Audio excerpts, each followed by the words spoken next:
दोस्तों, आप देख रहे हैं बाबा दर्शन न्यूज। बाबा दर्शन न्यूज से मैं इनामुल्लाह खां। कांग्रेस नेत्री श्रीमती मनोवर जहां बिहार और उत्तर प्रदेश की राजनीति में काफी सक्रिय हैं। लगातार कांग्रेस को मजबूत करने के लिए कार्य करती रहती हैं और सारे कांग्रेस के छोटे बड़े कार्यक्रमों में हिस्सा लेती हैं। आगे बता दें कि श्रीमती मनोवर जहां बिहार राज्य के कैमूर जिला के भभुआ मुख्यालय के से 10 किलोमीटर की दूरी पर ग्राम सिकठी उजाड़ी गांव के शमशाद खान की पत्नी है। उनके पति भी समाज सेवी हैं। श्री मनोवर जहां कैमूर भभुआ की पीसीसी डेलीगेट हैं, ओबीसी की प्रदेश प्रवक्ता है, बिहार की साथ ही साथ कोऑर्डिनेटर ओबीसी भी है, पूर्व महासचिव ओबीसी भी रह चुकी है। आगे बता दें कि श्रीमती मनोवर जहां के पति शमशाद खान ने बताया कि हम लोग कांग्रेस के सिद्धांतों को पूरी तरह से पकड़े हुए हैं और पूरी निष्ठा से काम करते रहते हैं और हमारी पत्नी कांग्रेस में काफी सक्रिय है और साथ साथ मनोवर जहां सोनिया गांधी, राहुल गांधी जी और खड़गे जी के आदर्शों पर चलने वाली है। उन्होंने कुटुम्बा विधायक राजेश कुमार को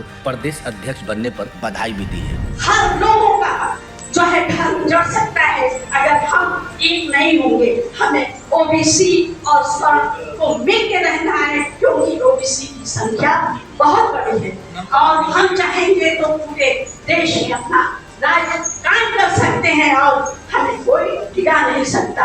कांग्रेस वो पार्टी है जिसने आजादी की लड़ाई लड़ी और भगवाधारी कहते हैं कि 70 सालों में कांग्रेस ने क्या किया। अरे 70 सालों का हिसाब क्यों लेते हो?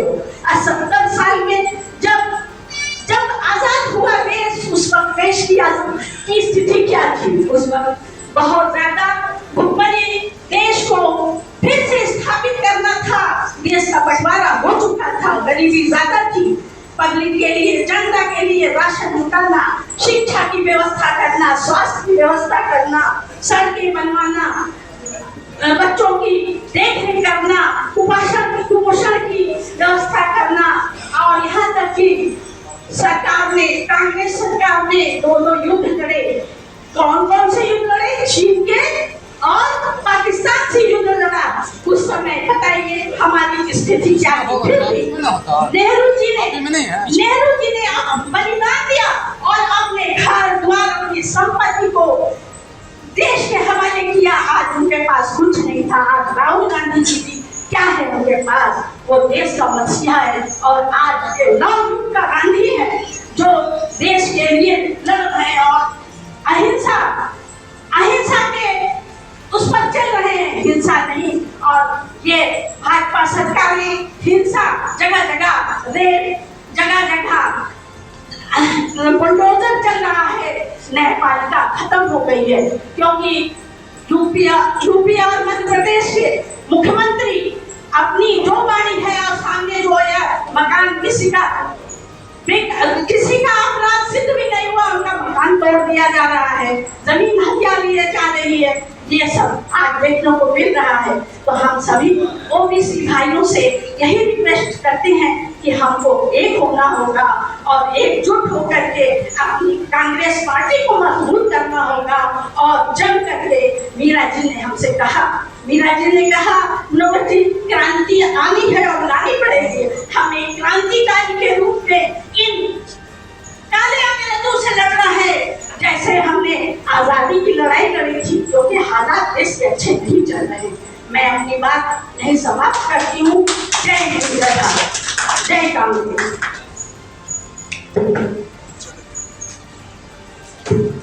धन्यवाद मनोवर जी। प्रदेश सचिव पीसीसी विश्वजीत सेठ, जिला अध्यक्ष मुनीर खान, जिला महासंघ के अध्यक्ष ओबीसी राजू चौधरी, जिला अध्यक्ष तौसीफ खान, पीसीसी शाहिद तौफीक, प्रदेश अध्यक्ष अल्पसंख्यक के अनुराग द्विवेदी, विजय कुमार जी, जिला अध्यक्ष एससी विभाग मध्य प्रदेश की। इस तरह से मुझे कुल लिस्ट मिली है, मैंने बोल दिया। और किसी का नाम छूटा होगा तो मुझे माफ करेंगे। मैं अभी यहाँ प्रदेश में जिला में सैयद राजा में नई हूँ और मैं जिसको नहीं जानती हूँ उससे क्षमा चाहती हूँ अगर आपका नाम छूट गया है तो। और हमारे बीच आए हुए सभी जितने अतिथि हैं और सबका अभिनंदन करती हूँ। आए हुए हमारे बुजुर्ग, हमारी महिलाएं, सबका अभिनंदन करती हूँ। आज का विषय है ओबीसी पिछड़ा वर्ग और दलित वर्ग, क्योंकि पिछड़ा और दलित वर्ग बहुत पिछड़ गया है। क्योंकि 2014 से जब से बीजेपी सरकार आई है, हमारा कोई सम्मान नहीं रहा। हमारे लोगों की नौकरी भी गई, हमारे श्रम भी जा रहे हैं हमसे, हमारे रोजगार भी छीने जा रहे हैं, चाहे वो बुनकर हो, चाहे वो नाई हो, चाहे वो कोई भी वर्ग हो, कोई अछूता नहीं है। सिर्फ हमको दंगों में फंसाया जा रहा है, हमारे बच्चों को, चाहे वो उच्च वर्ग के लोग हो, चाहे वो छोटी जात के लोग हो, उनको 100-200 रुपए दे करके, उनको तलवार और डंडे और लाठी दे करके इनको भीड़ द्वारा दंगा करा रहे हैं। मामूली सा कोई भी कहीं भी प्रदेश में कुछ भी मूर्ति विसर्जन हो या हो, अभी हमारे बीच एक बहराइच का बच्चा मारा गया जिसका सबको दुख है, गोपाल तिवारी जी, क्या वो भी गरीब बच्चा था? उसके लिए भी अफसोस है। और हम चाहेंगे कि हर कोई अपने बच्चों को ऐसे संगठन से दूर रखे और उनको शिक्षा दे, क्योंकि हम छूट दे देते हैं 100-200 रुपए। ये जितने ड्रग्स है, माफिया है, ये नशे की चीजों को प्रदेश में ला रहे हैं और बच्चों में वितरण कर रहे हैं और बच्चों को नशे की आदत डाल रहे हैं, जिससे ये नशे में धुत होकर जो भी वो कहे वो फरमान, वो उनके लिए फरमान उनका मान ले और वो जो काम कहे कर दे। तो इससे हमें अपने बच्चों को शिक्षित करना है और फजूल के कार्यक्रम में जाने से रोकना है, तभी हमारा देश बचेगा। देश जा रहा है विनाश की तरफ जा रहा है, क्रांति की तरफ जा रहा है, इसको हमें ध्यान देना है। हमको संगठन को मजबूत करना है, क्योंकि आज कितने भी संगठन है, आप कहीं भी धरना दीजिए, प्रदर्शन दीजिए, क्या सरकारें सुन रही है? नहीं, लाठी चला रही हैं, आंसू गैस छोड़ देंगे, केला गाड़ देंगे, क्या हमारी कोई वजूद है? हमारा कुछ नहीं। हमारे बच्चे रोजगार से भी महरूम है, उनको रोजी रोटी नहीं मिल रही है। हर घर का सर्वे करिए, देखिए भूखमरी का शिकार हर बच्चा है।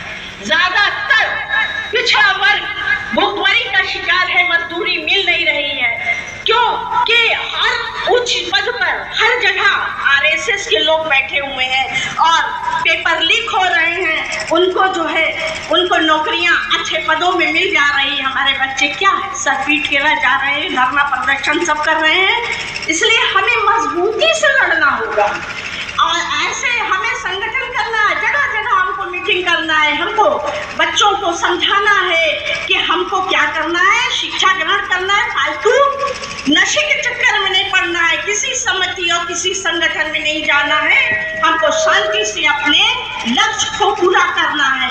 अगर राहुल गांधी जी की अगर बात सुनी जाए तो राहुल गांधी ने पूरे कश्मीर से कन्याकुमारी तक एक माला में हर जाति को परोस दिया और उनका देखिए क्या सम्मान है। उन्होंने कभी कोई परवाह नहीं की कि हमको सुरक्षा चाहिए, क्या चाहिए, निर्भीक होकर। और भी लोग हैं, हमारे प्रदेश के बाबा जी हैं, क्या कर रहे हैं?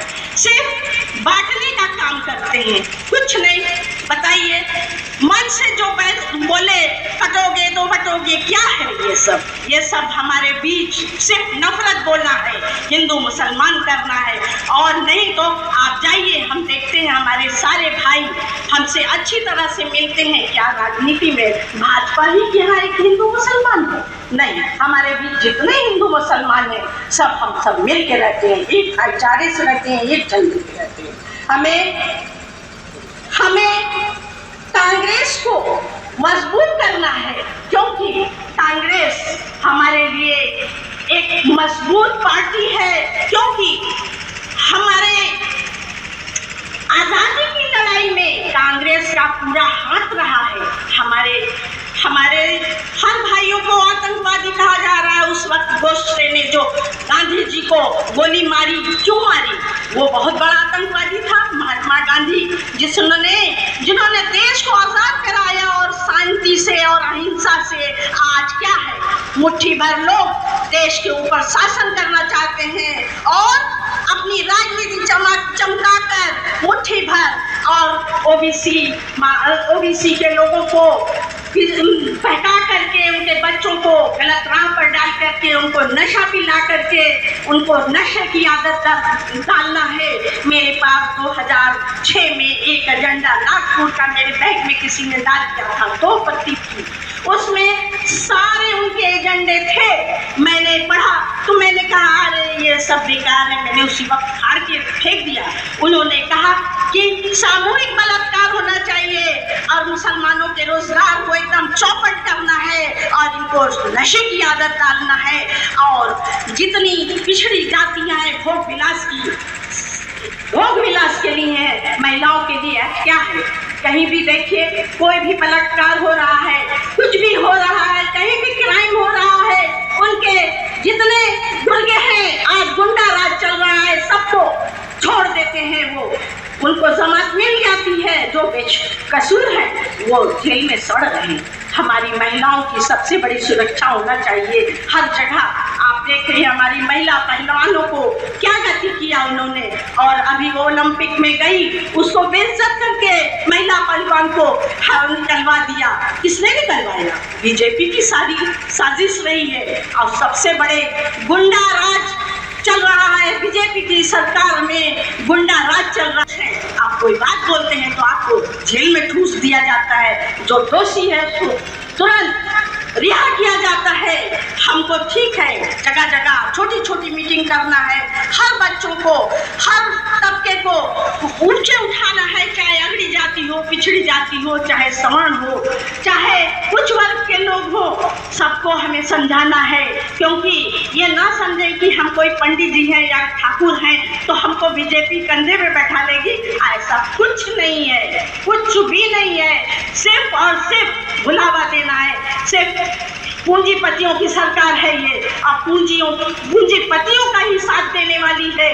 अगर हम उन सरकार को अगर निकाल फेंकते हैं अपने दम पर, हम क्योंकि 70% है ओबीसी के लोग की ज्यादा संख्या है, वो कल आज नहीं कल अगर हम मेहनत करेंगे तो हमारा राज्य होगा हिंदुस्तान के ऊपर, हम राज करेंगे और आगे कोई नहीं आ सकता। सबको हम, चाहे अडानी हो, अंबानी हो, जितने भी, मोदी हो, कोई भी हो, सबको हम भगा सकते हैं। हमारे में इतनी ताकत है, ओबीसी में इतनी ताकत है कि हम इस हिंदुस्तान पे राज कर सकते हैं। क्योंकि बाबा साहब अम्बेडकर ने ऐसा संविधान बनाया है जिसमें जो मौलिक अधिकार है सबको बराबर हैं और हमारे यहाँ छुआछूत, जब तक आपको आरएसएस को या बीजेपी को काम निकालना है तो आप पिछड़े वर्ग के लोग हिंदू हैं, अगर उनका काम निकल गया उसके बाद आपके घर का पानी नहीं पिएंगे, आपको फिर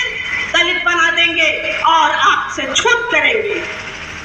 बहुत लोग हैं, मेरे पास बोलने के लिए बहुत चीजें हैं, लेकिन इस समय मैं अपनी वाणी को यहीं विराम देती हूँ। जय हिंद, जय भारत। धन्यवाद कौन मनोवर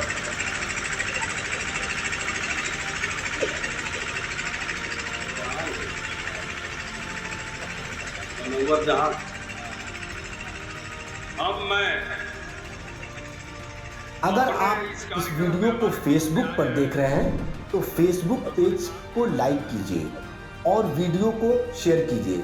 अगर आप इस वीडियो को YouTube पर देख रहे हैं तो YouTube चैनल को सब्सक्राइब कीजिए और घंटी के आइकॉन को दबाइए।